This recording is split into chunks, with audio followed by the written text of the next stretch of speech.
Je vous propose de faire une petite revue d'effectifs des grands films qui vont nous accompagner cet été, en juillet et en août. Et pour ceux qui ont la chance de partir en vacances, ou pas d'ailleurs, qui ont la chance de rester dans les cinémas ou de passer nous voir, je vous propose un certain nombre de films. On va commencer par un grand classique, un remake, puisqu'on a la chance de pouvoir proposer aux spectateurs Le Roi Lion et la nouvelle édition. Bien évidemment, l'essentiel du public connaît le dessin animé. Et nous avons la chance, grâce à Jon Favreau, qui avait fait le livre de la jungle il n'y a pas très longtemps chez Disney, de redécouvrir sous une nouvelle forme Le Roi Lion. Et ça sort le 17 juillet.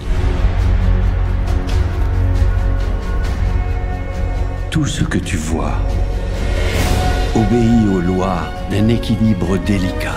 Le film dont je vais vous parler maintenant, c'est le 9e film de Quentin Tarantino, qui est le film événement de cet été. Il a été présenté à Cannes avec une distribution absolument exceptionnelle, puisque nous avons la chance de retrouver sur le même écran Leonardo DiCaprio, Brad Pitt et Margot Robbie.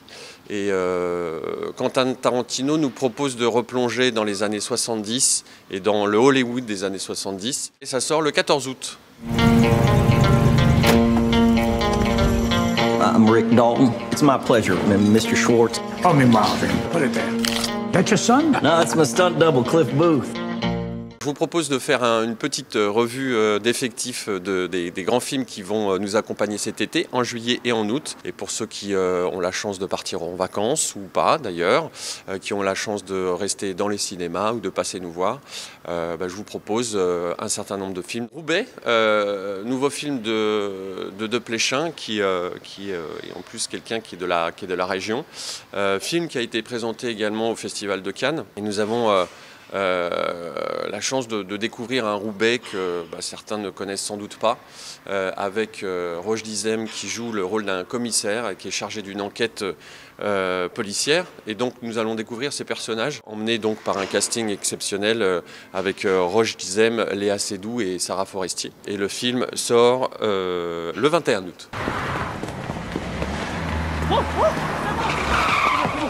C'est bon, c'est bon, c'est bon. Allez, donne tes mains, là. Non. Pourquoi tu cours, Farid? Quoi, on a le droit de courir, non? T'interpelles, tu t'arrêtes, c'est tout. Tu vas pouvoir placer Annie au poste. Mais c'est sûr à 90% ce que je vous dis. Mais moi je veux du 100%. Pourquoi tu dis que c'est Marco et Mohamed si c'est pas eux qui font? Mais c'est des rats, ces clochards, tout le quartier il dit que c'est eux. Même eux, ils ont dit que c'était eux qui avaient cramé la maison. À découvrir à la fin de l'été, c'est le 2e film de Grand Corps Malade. Ça s'appelle La vie scolaire. Et la particularité du film, comme son nom l'indique, parle de la vie scolaire, de l'équipe pédagogique et des profs dans un quartier dit difficile, dans le quartier des Francs-Moisins. Et Grand Corps Malade a décidé d'employer en majorité des acteurs dont c'est la première expérience cinématographique. Ça sort le 28 août. On t'atteint, ça suffit maintenant. Ok, toi je prends tes clics et tes claques et tu sors.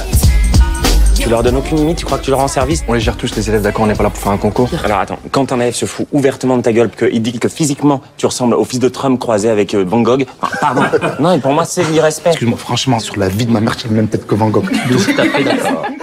Tu le sais, t'as la tête à Van Gogh. La tête de Van Gogh. De Van Gogh. Excusez-le, c'est un prof de maths. Toi, t'es un prof de PS, tu pèses plus de 100 kilos, ça va. J'ai de la marche. Bravo, bien, un partout.